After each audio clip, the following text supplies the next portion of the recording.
Hi everyone. Today we are going to solve exercise 8.3. In the previous video we learnt about the binomial distribution और आज हम उसी के basis पे question solve करने वाले हैं. Let's do the first question. A die is thrown 4 times. If getting an odd number is a success, then find the probability of number 1 2 successes, second one at least 3 successes and third one at most 2 successes.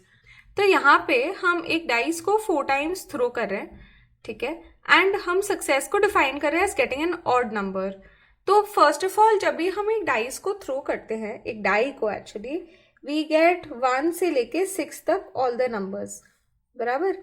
अभी जो हमारा success है वो तब होगा जब हमें मिलेगा 1 3 और 5, ठीक है. So what is the probability of getting an odd number? It is simply that we have 3 odd numbers divided by total number of numbers, that is 3 divided by 6, मतलब हाफ. तो ये ही अपना सक्सेस है. तो P का value half है. उसके अलावा हमें बोला है कि हम ये 4 टाइम्स कर रहे हैं, सो N की value is equal to 4. Okay, now therefore I can say that either you could get success or failure, मतलब आपको odd आ सकता है या फिर even आएगा. तो this follows binomial distribution.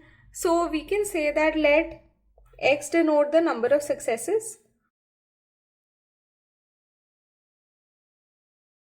and therefore we can say that x follows binomial distribution with n is equal to 4 and p is equal to half.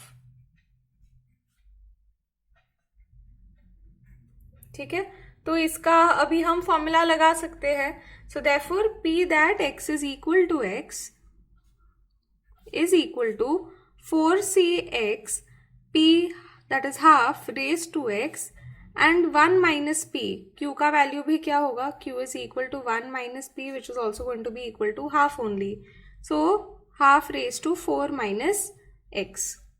ठीक है, अभी हम सारे सब पार्ट सॉल्व करते हैं.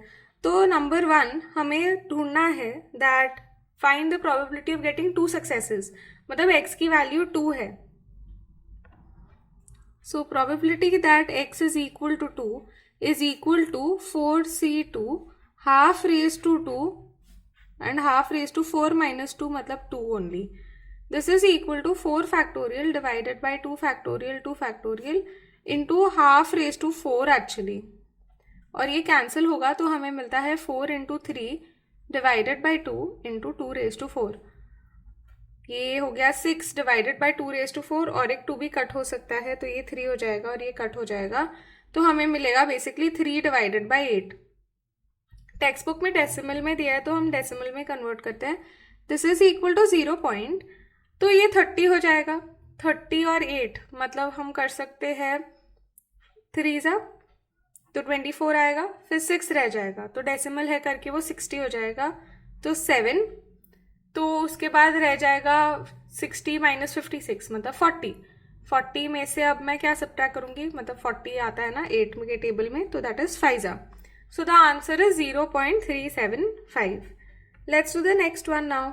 सो सेकेंड वाले में पूछा है probability that we get at least 3 successes, मतलब x की वैल्यू ग्रेटर देन इक्वल टू 3 है. एटलीस्ट मतलब कम से कम 3 होना चाहिए, 3 से ज्यादा चलेगा. This is equal to p that x is equal to 3 plus p that x is equal to 4. क्योंकि x की वैल्यू तो सिर्फ 0 1 2 3 4 ही हो सकती है ना. मैं यहाँ पे एक्चुअली लिख सकती हूँ that x is between 0 and 4. Okay, all integers. Now let's apply the formula here. So we get this is 4c3 half raised to 3 into half raised to 1. 4 minus 3 plus 4c4 half raised to 4 into half raised to 0. तो ये तो वैसे भी half raised to 4 है, ये भी half raised to 4 है, इसको कॉमन ले सकते हम लोग. इधर अंदर अपने पास होगा 4 factorial divided by 3 factorial 1 factorial plus 4 factorial divided by 4 factorial 0 factorial. ये तो बस 4 है और ये 1 है, तो अंदर 5 है. This is 5 divided by 2 raise to 4 मतलब 16. अभी इसको डिवाइड करते हैं, तो दिस इज इक्वल टू 0.5. तो 50 हो जाएगा। एक बार 50 हो गया और 16 है, तो मुझे पता है कि 16 3s is going to B 48। तो फिर कितना हो जाएगा, दिस इज 3, फिर 2 रह जाएगा ना, 50 माइनस 48, तो फिर 20 है। तो 16 1 जा, मैं 16 सब्ट्रैक्ट करूँगी तो 4, तो 40 हो जाएगा। तो अभी 2 जा 32, मतलब 8 आएगा, एंड 80 एंड 16 मतलब 5 जा। तो our answer is 0.3125. Okay, let's do the next sub part, that is at most 2 successes. So P that x is lesser than equal to 2. Okay, at most 2 successes. तो actually अगर मैं देखूं इसको कैसे calculate करेंगे, we can do P that x is equal to 0 plus P that x is equal to 1 plus P that x is equal to 2. एक तरीका ये है। दूसरा एक तरीका मैं कॉम्प्लीमेंट यूज करके कर सकती हूँ, P that 1 minus P that x is greater than 2. अब x is greater than 2 मतलब क्या आएगा, P that x is equal to 3 plus P that x is equal to 4. ये हमने जस्ट अभी कैलकुलेट किया, इसलिए मैंने ऐसे यूज किया। This is equal to 0.3125. अब सब्ट्रैक्ट करते हैं। सो 1.000 0.3125 0.6875, and that is our answer. Up second question, a pair of dice is thrown 3 times. If getting a doublet is considered a success, then find the probability of 2 successes. Now you have to remember कि when I throw a pair of dice, मतलब हम 2 dice फेंकते हैं तो हमें 36 answers आते हैं ना, 36 होता है अपना सैम्पल स्पेस का साइज। तो इसमें डबलेट का मतलब क्या है कि वो 1 1 2 2 3 3 4 4 5 5 6 6 ऐसे आए। तो first of all let us find what is the probability of getting a doublet. तो probability of getting a doublet is equal to, we have 6 doublets, total होते हैं 36, तो देयरफॉर दिस इज 1/6, ठीक है। And now after this how many times are we throwing this pair of dice, we are throwing them 3 times, तो n की value 3 है। They have asked us that find the probability of getting 2 successes. तो ये जो है वो है अपना probability of success, that is small p, and hence मैं इधर से q भी निकाल सकती हूँ, दैट इज 1 माइनस p, मतलब 1 माइनस 1/6 मतलब 5/6। एंड आई नो कि यहाँ पे x जो है that denotes number of success, so therefore I can say that x follows binomial distribution with n is equal to 3 and p is equal to 1/6, and therefore I can say that p that x is equal to any value x is equal to 3cx 1/6 raised to x and 5/6 raised to 3 minus x, ठीक है, where x is from 0 1 2 and 3. Now after this we have to find probability that x is equal to 2. This is equal to 3c2 1/6 raised to 2 5/6 raised to 3 minus 2 मतलब 1. This is equal to 3 factorial divided by 2 factorial 1 factorial into 1/36 into 5/6. अब यहाँ पे तो ये cancel होके ऊपर सिर्फ 3 रहेगा, so this is 3 into 5 divided by 36 into 6, ये कैंसिल कर सकते हैं, and therefore we will get this is equal to 5 divided by 72, and that is our answer. Third question, there are 10% defective items in a large bulk of items. What is the probability that a sample of 4 items will include not more than 1 defective item? तो यहाँ पे the defective item होना is a success, okay? तो let x denote the number of defective items. और यहाँ पे what is the probability कि आपको defective मिलेगा? It is 10%, मतलब 10 divided by 100 यानी 1/10. एंड हम कितना का सैंपल ले रहे हैं, हम 4 पिकअप करने वाले हैं, तो इसलिए हम लिख सकते हैं that x follows binomial distribution with 4, 1/10, And I know that if P is 1 upon 10, then Q has to be 1 minus 1 upon 10, which is equal to 9 upon 10. Now, they have asked us that what is the probability that you get not more than 1. मतलब एक से ज़्यादा नहीं. So they are asking you the probability that x is lesser than equal to 1. Okay. Now what is this? This is just P that x is equal to 0 plus P that x is equal to 1. And this is going to be equal to 4C0. P का value 1 upon 10 raised to 0, 9 upon 10 raised to 4. Plus this will be 4C1, 1 upon 10 raised to 1, 9 upon 10 raised to 3, 4 minus 1. अभी इसको हम calculate करते हैं. So we get over here that 4C0 is 1. So यहाँ पे we are only getting 9 upon 10 the whole raised to 4. बाकी सब कुछ 1 है. प्लस यहाँ पे हमें मिलेगा 4 into 1 upon 10 into 9 cube upon 10 cube. ठीक है. अभी हम क्या करते हैं कि मैं 9 अपॉन 10 को कॉमन ले लेती हूँ और 9 अपॉन 10 क्यूब को कॉमन ले लेती हूँ. सो 9 क्यूब अपॉन 10 क्यूब को अगर कॉमन लिया तो पहले एक 9 अपॉन 10 रह जाएगा प्लस इधर रह जाएगा 4 upon 10. This is equal to 13 upon 10.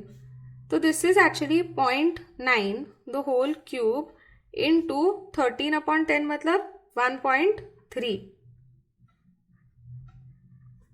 So that will be our answer. Fourth question. 5 cards are drawn successively with a replacement from a well-shuffled deck of 52 cards. Find the probability that all the 5 cards are spades, only 3 cards are spade and none is a spade. तो यहाँ पे with replacement बोला है तो you might think कि with replacement मतलब क्या? With replacement मतलब क्या है कि अगर हम एक कार्ड पिक करते हैं उसके बाद हम कार्ड पे देखते हैं कि क्या है और फिर हम वापस अंदर डाल देते हैं. ठीक है. तो हर बार जब भी हम पिक करें तब अंदर 52 कार्ड्स ही है, क्योंकि अगर मैंने उठा के बाहर रख दिया मतलब विदाउट रिप्लेसमेंट, रिप्लेस नहीं कर रही हूँ मैं उस कार्ड को, तो फिर क्या हो जाएगा कि हर बार ना प्रोबेबिलिटी चेंज होती रहेगी क्योंकि टोटल डिफरेंट हो जाएगा ना. फिर हम वॉट एवर अपॉन 51 करेंगे. यहाँ पे हमेशा 52 कार्ड्स ही होंगे तो प्रोबेबिलिटी सेम रहेगी और प्रोबेबिलिटी सेम रहनी चाहिए तो ही फिर हम बाइनोमियल डिस्ट्रीब्यूशन यूज कर सकते हैं. यहाँ पे हम 5 कार्ड्स उठा रहे हैं, इसका मतलब है कि n की वैल्यू 5 है और ये जो अपना x है ना यहाँ पे उसका वैल्यू स्पेड होना चाहिए. So number of spades is the value for x. ठीक है. अभी what is the probability of getting a spade card? It is equal to total 13 होते हैं. 13 divided by 52 that is 1 upon 4 is probability of success. q is equal to 1 minus p मतलब 3 upon 4. Now x follows binomial distribution with n is equal to 5 and p is equal to 1 upon 4. अब पहला सब part, all the 5 cards are spades. मतलब हमें चाहिए probability that x is equal to 5. By formula this is equal to 5c5 1 upon 4 raised to 5 3 upon 4 raise to 0. This is equal to इसका value होता है 1. Just 1 upon 4 raise to 5 ही है इधर. तो देयरफॉर अपना आंसर यहाँ पे बस रह जाता है 1 upon 4 raise to 5. Textbook में एक्चुअली आंसर गलत है और इन लोग ने ऐसे ही फ्रैक्शन में ही छोड़ा है तो मैं भी वैसे ही रख रही हूँ लेकिन. ठीक है. अभी नेक्स्ट सेकेंड सब पार्ट में उन लोग ने पूछा है ओनली 3 कार्ड्स आर स्पेड मतलब p that x is equal to 3. तो इसका आंसर क्या होगा? 5c3 1 upon 4 raise to 3 and 3 upon 4 raise to 5 minus 3 मतलब 2. तो इधर it is 5 factorial divided by 3 factorial 2 factorial 1 upon 4 raise to 3 into this will be 9 divided by 4 का square. ठीक है. तो ये हो जाता है 5 into 4 divided by 2 into 9 into 1 divided by 4 raised to 5. अब ये कट हो जाएगा तो हमें मिलता है 90 into 1 upon 4 raised to 5. अभी हम एक्चुअली कैंसिल कर सकते हैं एक 2 से, लेकिन हम नहीं करेंगे तो भी चलेगा और इधर रखेंगे, then also it is correct. Now next part, third sub part. इसमें पूछा गया है नन इज अ स्पेड, मतलब p that x is equal to 0. इसमें आएगा 5c0 1/4 raise to 0 3/4 raise to 5. 5c0 is 1, 1/4 raise to 0 is 1, तो answer सिर्फ रहता है 3/4 रेज टू 5. तो टेक्स्ट बुक में सारे आंसर्स एक्चुअली थोड़े रॉन्ग है. इन लोग ने ये 1/13 ले लिया है instead of taking it as 1/4. हमें पता है कि 13 स्पेड्स होते हैं, और जब हम 52 से डिवाइड करेंगे तो 1/4 ही आएगा. Okay, let's do the next question now. The probability that a bulb produced by a factory will fuse after 200 days of use is 0.2. तो यहाँ पे जो probability दी है कि बल्ब फ्यूज हो जाएगा वो 0.2 है 200 दिन के बाद. Let x denote the number of bulbs out of 5 that fuse after 200 days of use. तो 5 में से let x denote the number of bulbs. तो find the probability that x is equal to 0, x is lesser than equal to 1, x is greater than 1 and x is greater than equal to 1. अभी यहाँ पे ये समझने की जरूरत है कि ये जो x है this is going to follow binomial distribution, जहाँ पे सक्सेस तब हो रहा है जब बल्ब फ्यूज हो जा रहा है.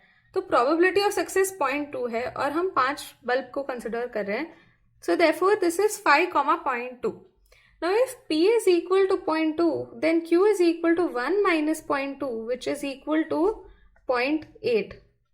Okay, so now let us find all these probabilities. So p that x is equal to 0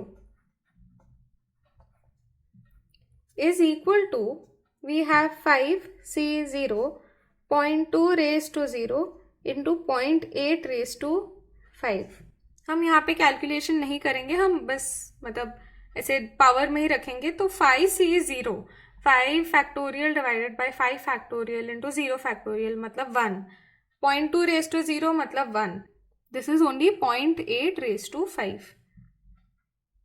next, p that x is lesser than equal to 1, मतलब p that x is equal to 0 plus p that x is equal to 1. पहला वाला तो हम already ढूंढ चुके हैं which is 0.8 raise to 5. दूसरा वाला लिखते हैं हम लोग, this is 5c1 into 0.2 raised to 1 into 0.8 raised to 4. 5c1 का वैल्यू होगा 5 बिकॉज वो होगा 5 factorial divided by 4 factorial 1 factorial, and therefore this is equal to 5 into 0.2 into 0.8 raised to 4. 5 into 0.2 अगर मैं करूंगी तो 5 into 2 is 10 into 0.1 मतलब 1. तो ये एक्चुअली है just 0.8 raised to 5 plus 0.8 raised to 4.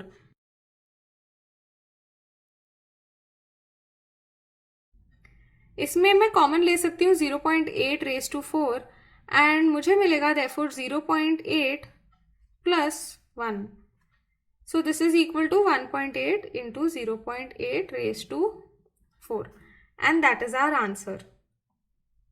Next subpart, we have to find the probability that x is strictly greater than 1. यहाँ पे मैं क्या करूँगी, मैं इसका कॉम्प्लीमेंट ढूंढूंगी, क्योंकि स्ट्रिक्टली ग्रेटर देन 1 मतलब मुझे 2, 3, 4 और 5 के लिए ढूंढना पड़ेगा. तो इसका कॉम्प्लीमेंट देखते हैं क्या है. This will be x is lesser than equal to 1. ये हमने जस्ट अभी ढूंढा है, तो therefore this is 1 minus 0.8 raised to 4 into 1.8. Now the next one. P that x is greater than equal to 1. इसका कॉम्प्लीमेंट क्या है. P that x is strictly lesser than 1. Strictly lesser than 1 मतलब P that x is equal to 0. ये भी हम ढूंढ चुके हैं. This is 1 minus 0.8 raised to 5. This was the first part. And that is our answer. जब भी ऐसे कुछ कॉम्प्लिकेटेड है ना 0.8, अभी 8 का आप 5th पावर ढूंढने बैठोगे तो बहुत टाइम पास हो जाएगा ना, तो तभी आंसर ऐसे ही छोड़ देना है. पर जब भी ऐसे कैलकुलेट कर सकते हैं तभी कैलकुलेट करना है. 10 balls are marked with digit 0 to 9. तो हमने जो 10 balls है उनको मार्क कर दिया है 0 से लेके 9 तक नंबर्स, और फिर इसमें से अब हम 4 balls are going to be selected with replacement. With replacement मतलब क्या, हम उसको सिलेक्ट करेंगे, उस पर नंबर देखेंगे, फिर वापस अंदर डाल देंगे. What is the probability that none is marked 0? हमें प्रोबेबिलिटी ढूंढनी है कि कोई भी 0 मार्क नहीं है. तो हम x को लेते हैं एज गेटिंग अ 0. ठीक है, उसके बाद हम क्या बोलते हैं कि एक 0 आने का चांस क्या है. Probability of getting a 0 is एक ही बॉल 0 है ना, divided by total number of balls कितने हैं, 10. सो 1/10 is the probability of getting अ 0. तो फिर what is the probability of not getting a 0? 9/10, right. So now x follows binomial distribution with n is equal to 4, क्योंकि हम 4 ball select कर रहे हैं, comma 1/10. Okay, so now we have to find the probability that none is marked 0. तो we have to get p that x is equal to 0. मतलब हमको एक भी 0 नहीं आया. Actually getting a 0 नहीं, we should say number of zeros. कितने 0 आए वैसे. तो p that x is equal to 0 is 4c0 into 1/10 raised to 0 into 9/10 raised to 4 minus 0, मतलब 4 only. तो ये तो 1 है, ये भी 1 है, तो सिर्फ इतना ही रह जाता है अपना answer. So our answer is 9 divided by 10 raised to 4. Okay, let's do the next one. 7th question. In a multiple choice test with 3 possible answers for each of the 5 questions, what is the probability of a candidate getting 4 or more correct answers by random choice? तो ये जो अपना student है उसको कुछ नहीं आता है, तो ये ऐसे ही रैंडमली कुछ भी सिलेक्ट करेगा आंसर. तो ये पूछ रहे हैं कि 5 क्वेश्चन है टोटल. ठीक है, हर क्वेश्चन में 3 ऑप्शन है. यूजुअली 4 ऑप्शन रहता है ना, पर इस पेपर में 3 ऑप्शन है हर आंसर के लिए. तो ये पूछ रहे हैं कि क्या प्रोबेबिलिटी है कि ये 5 क्वेश्चन जब ये ऐसे कुछ भी मार्क करेगा तो उसको 4 या फिर ज्यादा करेक्ट आंसर आएंगे, मतलब उसको 4 या फिर 5 मार्क आएंगे, ऐसे पूछ रहे हैं. तो first of all let us right that x denotes the number of correct answers. ठीक है, अभी मुझे बताओ कि करेक्ट आंसर आने की प्रोबेबिलिटी क्या है. हर क्वेश्चन में 3 चॉइस है और उसमें से कोई एक करेक्ट आंसर होगा, तो इसका मतलब है कि 1/3 है मेरा chance of getting a correct answer. तो probability of getting correct answer is equal to 1/3. Therefore this is equal to p and q is equal to 2/3. तो 2/3 चांसेस है कि गलत आंसर आएगा. तो ये जो अपना x है, दिस फॉलोज बाइनोमियल डिस्ट्रीब्यूशन, और n यहाँ पे 5 है क्योंकि 5 क्वेश्चंस आंसर कर रहे हैं. And probability of getting success मतलब करेक्ट आंसर मार्क करने की प्रोबेबिलिटी इज 1/3. अभी इन लोग ने पूछा है find the probability that x is greater than equal to 4. ठीक है, 4 या फिर 4 से ज्यादा. अभी यहाँ पे ये x क्या क्या वैल्यूज ले सकता है, it can take from 0 till 5. So when I say greater than equal to 4 मतलब probability that x is equal to 4 plus probability that x is equal to 5. अब फॉर्मूला लगाते हैं बाइनोमियल डिस्ट्रीब्यूशन वाला. This is 5c4 into 1/3 p raised to 4 into 2/3 raised to 5 minus 4, that is 1, plus 5c5 into 1/3 raised to 5 into 2/3 raised to 0. This is equal to, now इसको open करते हैं. So we get 5 factorial divided by 4 factorial 1 factorial 2 divided by 3 raised to 5 plus 5c5 तो actually 1 है लेकिन मैं लिख देती हूँ अभी. And this is 1/3 raised to 5. तो ये कैंसिल होगा तो ऊपर से 5 आएगा. 5 into 2 divided by 3 raised to 5. 3 raised to 5 तो फिर भी कर सकते हैं. 3 का स्क्वायर होता है 9. ठीक है, फिर उसके बाद हम अगर इसका भी स्क्वायर करेंगे तो हमको मिलेगा 3 raised to 4. 9 का स्क्वायर है 81 और फिर इसको 3 से मल्टीप्लाई करेंगे तो हमें मिलेगा 243. तो 3 raised to 5 is equal to 243 plus यहाँ पे भी we are going to get just 1 divided by 243. This is 10 plus 1 मतलब 11 divided by 243 and that is our answer. Find the probability of throwing at most 2 sixes in 6 throws of a single die. तो यहाँ पे हमें एक ही die को 6 times फेंकना है, ठीक है. तो यहाँ पे of course are n is equal to 6 and यहाँ पे हमें बोल रहे हैं कि एट मोस्ट 2 sixes, मतलब यहाँ पे सक्सेस को बोला है एज गेटिंग अ 6. तो x denotes the number of 6. What is the probability of getting a 6 जब हम एक डाइस को थ्रो करते हैं? It is actually 1 divided by 6, क्योंकि एक ही 6 है ना out of 6 possibilities. So p is equal to 1 divided by 6 and I know that x follows binomial distribution with n is equal to 6 and p is equal to 1 by 6. q is equal to 1 minus 1 upon 6, तो 5 by 6 है. And we are asked to find probability that x is at most 2, मतलब lesser than equal to 2. This is equal to p that x is equal to 0 plus p that x is equal to 1 plus p that x is equal to 2. Okay, and this is equal to now 6c0 1 upon 6 raised to 0 5 upon 6 raised to 6 plus 6c1 1 upon 6 raised to 1 5 upon 6 raised to 5 plus 6c2 1 upon 6 raised to 2 5 upon 6 raised to 4. This is equal to now 6c0 का value तो 1 है, 1 upon 6 raised to 0 भी 1 है, so only 5 upon 6 रहेगा यहाँ पे. तो 5 upon 6 raised to 6 plus यहाँ पे 6c1 का वैल्यू 6 होगा 1 upon 6 into 5 upon 6 raised to 5 प्लस दिस विल बी 6 इंटू 5, क्योंकि 4 फैक्टोरियल से डिवाइड करेंगे, divided by 2 into 1 upon 6 square into 5 upon 6 raise to 4. अभी हम क्या करते हैं, हम 5 अपॉन 6 रेज टू 5 को कॉमन लेते हैं. अभी यू विल सी हाउ हर जगह से कॉमन निकलेगा ये.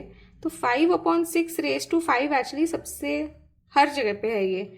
तो यहाँ पे रह जाएगा सिर्फ अभी 5 अपॉन 6 प्लस यहाँ पे तो ऑलरेडी ये है, तो इट इज जस्ट कैंसिल, तो 1 रह जाता है इधर. यहाँ पे एक 6 कैंसिल हो जाएगा और एक 5 अपॉन 6 और यहाँ पे 5 अपॉन 6 रेज टू 4 है, तो वो बाहर निकल गया, सिर्फ हाफ बचता है यहाँ पे. इन सबको ऐड कर दो तो 6 से मल्टीप्लाई करना पड़ेगा यहाँ पे 3 से. तो this is 5 upon 6 raise to 5 और ब्रैकेट में now we have 5 plus 6 plus 3 divided by 6, that is equal to 9 plus 5 मतलब 14 divided by 6, और हम इसको 2 से कट कर सकते हैं तो हमें मिलेगा 7 by 3. तो 7 by 3 into 5 divided by 6 raised to 5. That is the answer. 9th question, given that x follows binomial distribution with n, p, हमें 4 सब पार्ट है, हर जगह पे हमें e ऑफ x और वेरियंस ऑफ x ये सब रिलेटेड क्वेश्चंस है. तो जब n is equal to 10 and p is equal to 0.4 तब e ऑफ x का वैल्यू क्या होगा? We know that e of x का फॉर्मूला है n इंटू p. तो this will be 10 into 0.4 which is equal to 4. Variance का formula भी है अपने पास, variance is equal to n p q. This is equal to 10 into 0.4 into q का value होगा 0.6. लिख सकते हो यहाँ पे q is equal to 1 minus p. 0.24 into 10 मतलब 2.4. नेक्स्ट क्वेश्चन करते हैं अभी. सो नेक्स्ट पार्ट में we are given p and हमें e ऑफ x दिया है, हमें n और वेरियंस ढूंढना है. तो I know that e of x is equal to n into p and इसका वैल्यू इन लोग ने यहाँ पे 6 दिया है, p की वैल्यू भी है. So this is just n into 0.6 is equal to 6. Therefore n is equal to 6 divided by 0.6 which is equal to, अगर मैं 10 से मल्टीप्लाई करती हूँ तो मुझे मिल जाएगा 60 divided by 6 which is equal to 10. And अभी हम वेरियंस ढूंढते हैं. वेरियंस के लिए पहले q ढूंढ लेते हैं, that is 1 minus p which is equal to 0.4 and उसके बाद हमें मिल जाएगा that variance is equal to n into p into q which is equal to 10 into 0.6 into 0.4 which is equal to 0.24 into 10 which is equal to 2.4. If n is equal to 25, e of x is equal to 10, find p and variance of x. So n is equal to 25 and e of x 10 है, तो e of x is equal to n into p, which is equal to 10. n का value 25 है, so 25 p is equal to 10. तो p is equal to 10 divided by 25. ठीक है, और फिर अगर p 10 डिवाइडेड बाई 25 है तो q कितना होगा? It is 1 minus 10 divided by 25, मतलब 25 माइनस 10 मतलब 15 डिवाइडेड बाई 25. इसको सिंप्लीफाई भी कर सकते हैं 5 से कट करके, तो हमें मिलेगा 2 डिवाइडेड बाई 5, तो ये हो जाएगा 3 डिवाइडेड बाई 5, ऐसे भी लिख सकते हैं. Now variance of x is equal to n p q which is equal to 25 into 2/5 into 3/5. तो ये तो कट हो जाएगा और इधर आंसर मिलेगा सिर्फ 6. इसको भी डेसिमल में बदलना हो तो लिख सकते हो 0. तो 20 हो जाएगा, दैट इज 4. तो 6 एंड 0.4. नाउ लास्ट वाला, that is n is equal to 10, e of x is equal to 8, find variance of x. e of x is equal to n into p which is equal to 8. n is equal to 10 into p is equal to 8, therefore p is equal to 0.8. ठीक है, and इसके बाद हम q ढूंढ सकते हैं, that is 0.2, and variance of x is equal to n into p into q which is equal to 10 into 0.8 into 0.2 which is equal to 0.16 into 10, that is 1.6. okay, and that is our answer. So with this binomial distribution के सारे questions हो गए हैं. अभी एक last topic बाकी है इस चैप्टर में, दैट इज पॉइजन डिस्ट्रीब्यूशन, तो वो हम नेक्स्ट वीडियो में सीखेंगे.